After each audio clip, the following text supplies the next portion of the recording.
తెలంగాణ రాజకీయాల్లో మరో కీలక మలుపు తిరిగినట్టే కనిపిస్తోంది. బీఆర్ఎస్ కి చెందిన మేడ్చల్ ఎమ్మెల్యే మాజీ మంత్రి మల్లారెడ్డి పార్టీ మారే యోచనలో ఉన్నారనే ప్రచారం జోరుగా సాగుతోంది. అపోజిషన్ లోకి వచ్చిన తర్వాత ఆయన భవిష్యత్ రాజకీయ మార్గంపై తీవ్రంగా ఆలోచిస్తున్న మల్లారెడ్డి ఎట్టకేలకు తుది నిర్ణయం తీసుకున్నారన్న ఊహాగానాలు వస్తున్నాయి. కాంగ్రెస్ లోకి వెళ్లే ముందు చేసిన ప్రయత్నాలు ముఖ్యమంత్రి రేవంత్ రెడ్డి వ్యతిరేకత వల్ల విఫలమైన తర్వాత మల్లారెడ్డి ఇప్పుడు ప్రత్యామ్నాయంగా బీజేపీ వైపు చూస్తున్నట్లు సమాచారం. గులాబీ పార్టీతో అసంతృప్తిగా ఉన్న మల్లారెడ్డి గత కొంతకాలంగా కమలం నేతలతో టచ్ లో ఉన్నారని చెబుతున్నారు. ఇటీవల మల్లారెడ్డి కోడలు ప్రీతిరెడ్డి కేంద్ర మంత్రి బండి సంజయ్తో సమావేశం కావడం ఈ ప్రచారానికి మరింత బలం చేకూర్చింది. ప్రీతిరెడ్డి ప్రస్తుతం ఏ పార్టీలో లేనప్పటికీ బీజేపీ రంగులో ఫ్లెక్సీలు ఉండడం ఆమెను ఆ పార్టీకి దగ్గర చేస్తున్న సంకేతాలుగా తీసుకుంటున్నారు. ఇది మల్లారెడ్డి కుటుంబంలో బీజేపీ ఎంట్రీకి సంకేతమా అనే ప్రశ్నను రేపుతోంది. మల్లారెడ్డి రాజకీయ ప్రయాణం మొదట్లో టీడీపీతో మొదలైంది.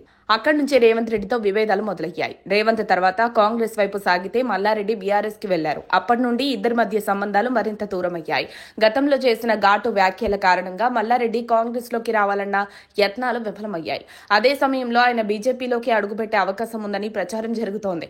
ఆయన తనయుడు భద్రారెడ్డిని 2024 లోక్సభ ఎన్నికల్లో పోటీకి దింపాలన్న ఆశలు కూడా నెరవేరకపోవడంతో మల్లారెడ్డి బీఆర్ఎస్ పట్ల అసంతృప్తిగా మారారని రాజకీయ విశ్లేషకులు చెబుతున్నారు.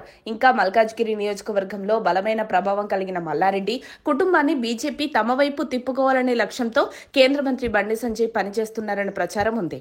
ఇది ఈటెల రాజేందర్ ను వ్యూహాత్మకంగా అడ్డుకునే ప్రయత్నం అని కూడా అంటున్నారు. ఇదిలా ఉండగా వచ్చే ఎన్నికల్లో మల్లారెడ్డి తన కొడుకు లేదా కోడల్ని బీజేపీ తరపున పోటీలో నిలబెట్టే యోచనలో ఉన్నట్లు తెలుస్తోంది. అలాగే కమలం పార్టీలో చేరితే తన విద్యా సంస్థలు వ్యాపారాలపై ప్రభావం ఉండదని మల్లారెడ్డి భావిస్తున్నారంటున్నారు.